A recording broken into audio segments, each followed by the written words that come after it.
आज तो साहब छुट्टी पे हैं, कल आना परसों आना। आज सेकंड सैटरडे है भाई, फाइल यहीं रख जाओ, कल देख लेंगे।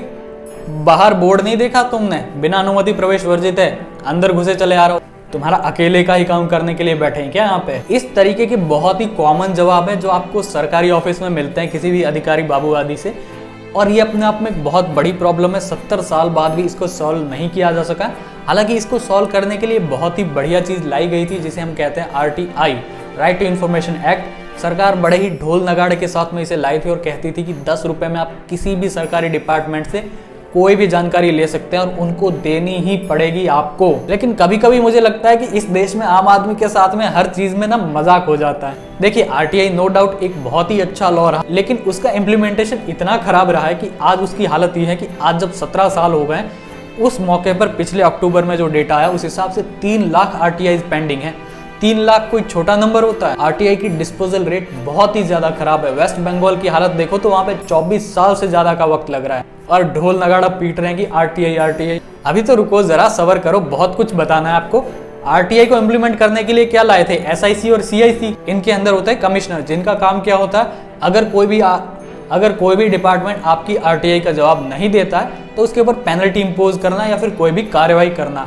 आपको जानकर के हैरानी होगी कि इस देश में बहुत सारी जगहों पे कमिश्नर की पोस्ट ही खाली पड़ी है और SIC में भी बहुत जगहों पे अंडर कैपेसिटी पे स्टाफ काम कर रहा है। तो आप सोचिए कि जिन लोगों को RTI को इम्प्लीमेंट करना था वही अवेलेबल नहीं। तो अब आप खुद सोचिए कि जिन सरकारी विभागों में RTI का डर आना चाहिए था वो डर ही नहीं रहा। क्योंकि आप देखिए 95% केसेज में जहां पे पेनल्टी इंपोज होनी चाहिए थी एज पर रिपोर्ट्स, वहां पे पेनल्टी इंपोज नहीं हुई। तो अगर मैं अधिकारी हूँ, बाबू हूँ, कुछ भी हूँ और मुझे RTI का डर नहीं है तो फिर मैं किसी का काम क्यों ही करूंगा? तो ये है आज की डेट में RTI की हालत, जिसको ठीक किया जा सकता है लेकिन लोग करेंगे नहीं।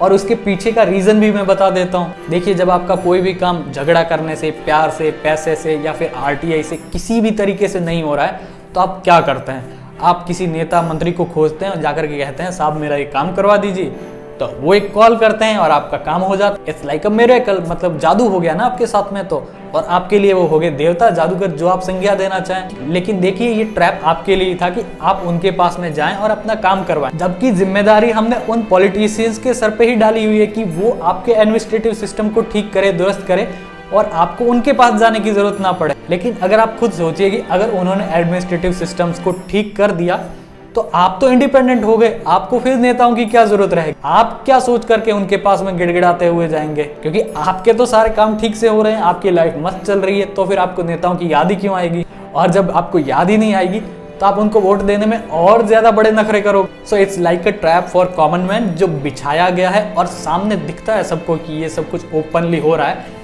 लेकिन इसको ठीक करने की कोशिश नहीं की जाती। हालांकि कई देशों में पॉलिटिशियंस है जहां पे उन्होंने गिव अप किया अपनी इस लालच को कि हाँ छोड़ो, बड़े वेस्टर्न कंट्रीज में छोड़ दिया उन्होंने और आज की डेट में वहाँ के सिस्टम्स अच्छे हैं। अब इंडिया के पॉलिटिशियंस कब इस लालच को छोड़ेंगे कि हम आम आदमी को अपनी पकड़ से बाहर निकालें, तभी जाकर के ये चीज़ें ठीक होगी।